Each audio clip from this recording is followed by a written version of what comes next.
गारगोटी ग्रामपंचायत घनकचरा प्रकल्प कधी राबवणार? पालघाटामध्ये कचरा टाकू नये, नागरिकांची मागणी. गारगोटी परिसरात रेडिएक्टिव्हेशन मशीनचे थैमान.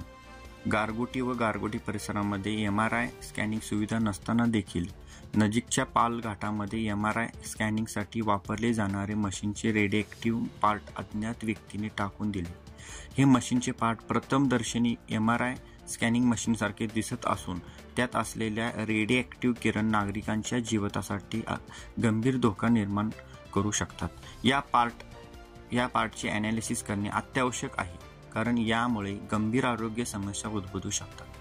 गेल्या काही दिवसांपासून पालघाटामध्ये टाकल्या जाणाऱ्या या कचऱ्याविषयी नागरिकांमध्ये चिंता व्यक्त केली जात आहे. महाराष्ट्र राज्याचे पालकमंत्री या मतदारसंघातील असून त्यांच्या स्थानिक क्षेत्रात हे थैमान आढळून आले आहे. त्यामुळे याची सखोल चौकशी करण्याची मागणी सर्वसामान्य नागरिकांच्याकडून होत आहे. स्थानिक अधिकारी आणि आरोग्य विभागाची या प्रकरणी तातडीने चौकशी करणे अत्यावश्यक आहे, जेणेकरून नागरिकांच्या आरोग्यावर होणारा धोका टाळता येईल.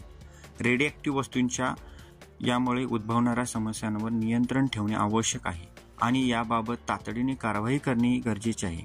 नागरिकांच्या स्वास्थ्यासाठी आणि सुरक्षेसाठी याची गंभीर दखल घेणे अत्यंत महत्त्वाचे आहे. या संदर्भात कोल्हापूर जिल्ह्यातील food and drugs commissioner inspector यांच्याशी संपर्क होऊ शकला नाही.